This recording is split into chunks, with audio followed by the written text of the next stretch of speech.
Hello everyone, this is Strawberry Podfix, and this is Assassin Meets Child, The Kid Wins, by Sleepy Vibes. Summary. It was a job Shouta had done time and time again. By now there was no emotion connected to the actions he took. The glide of a heated bullet, the gory squelch of a knife as it pierced into flesh. It was quick, precise, routine. That is, until now. When he decided to become an assassin, Shouta Aizawa thought that his life would be fairly normal. Kill a few assholes, make a shit ton of money, kiss his husband, find a kid, and kill his dad. Okay, maybe not that last one. God, Hizashi is going to kill him, isn't he? And onto the fic. It was a job Shouta had done time and time again. By now, there was no emotion connected to the actions he took. The glide of a heated bullet, the gory squelch of a knife as it pierced into flesh. It was quick, precise, routine. That is, until now. As Shouta stared at the small child standing stiff as a board in front of him, he took the time to rethink his career. How did he fuck up so immensely? He glanced at the small, too small, hand in front of him, taking note of the impressive wad of cash stuffed between stubby fingers. After another moment of awkward silence, he was still deciding if the kid was real or not, he cleared his throat. "Why are you here, kid?"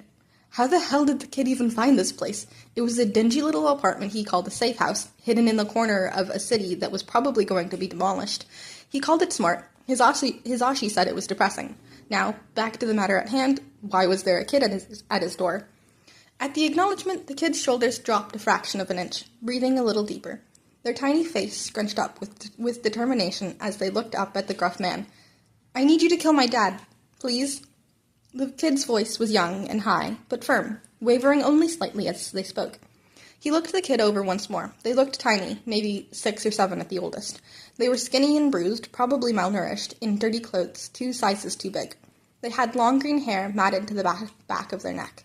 And, he noted, while the kid stood up straight and looked him in the eye, when they thought he wasn't watching, their eyes would wander to his plate of unfinished dinner on the dinner table. They were probably hungry. I mean, they looked half-starved. Was he going to let them in and feed them? He was going to let them in and feed them. "Fucking hell," Shouta muttered, running his hands down his face as he stood up with a sigh.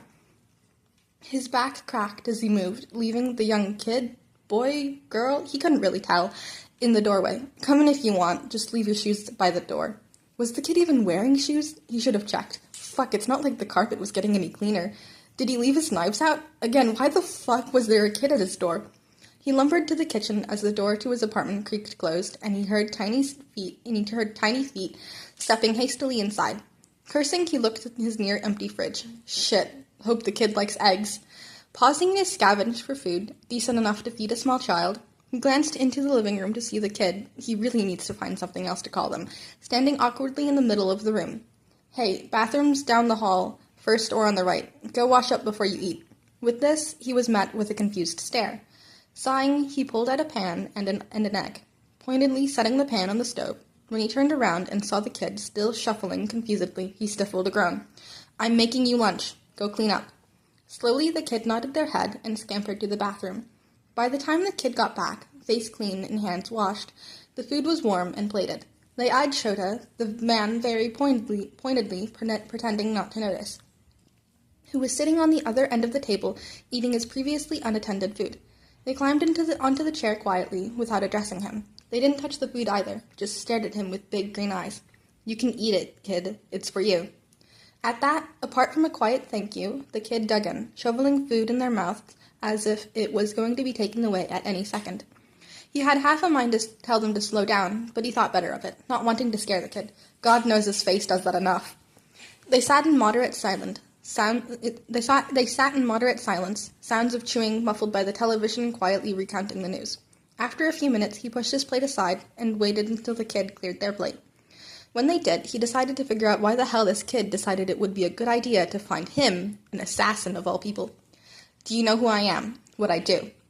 "You kill people?" They raised their shoulders and dropped them, avoiding eye contact, and focusing on picking up the last crumbs of their plate. "Close enough. Yeah, sure. If you knew that, why come to me? Why not the police?" Hypocritical, he knows. Shouta is nothing if not a hypocrite at heart. Never mind, not the point, back to the kid. At that, the kid frowned, picking at their fingers now that their plate was clean. "They, don't believe me." A frown crossed Shota's face as he thought over the kid's words. He hummed thoughtfully. Why exactly do you want me to kill your father? He hurts me. The kid stared pointedly at the table, tears welling in their eyes as they prepared for inevitable questioning.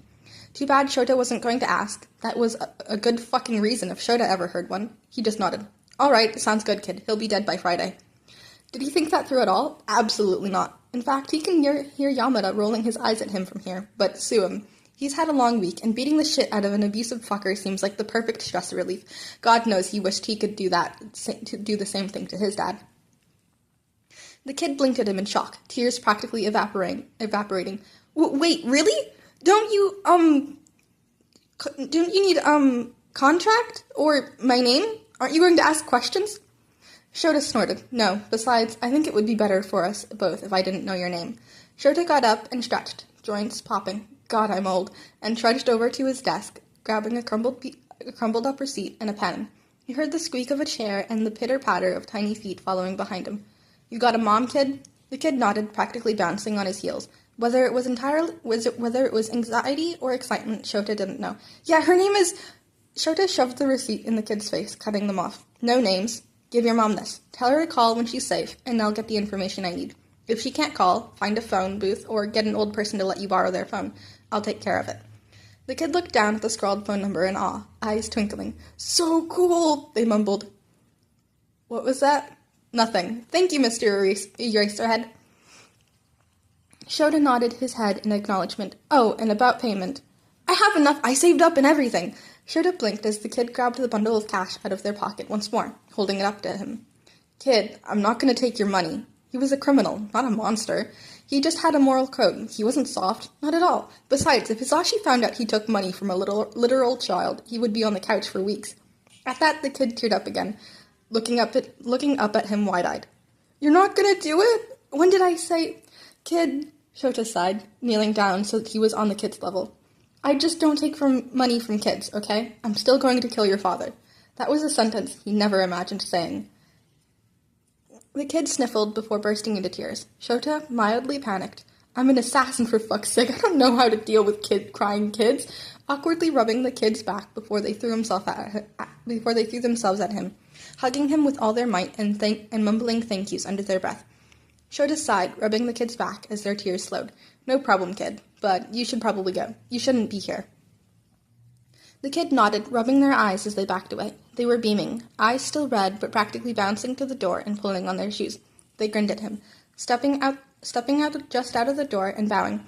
Thank you, Eraserhead, sir. Don't worry, I won't lead anyone to your super-secret base. If you need me, just ask for Midoriya Izuku. The kid, no, Izuku, whipped his head left and right before booking it down the hallway. If he wasn't so tired, Shouta might have laughed. Maybe. He settled for a slight sigh, shutting his door quietly. I swear I said no names. And that is the end of this one-shot. It is part of a series, and there's another one, but that's all I'm doing for right now. You know what to do. Like, comment, subscribe, all that good stuff. And I will see you next time.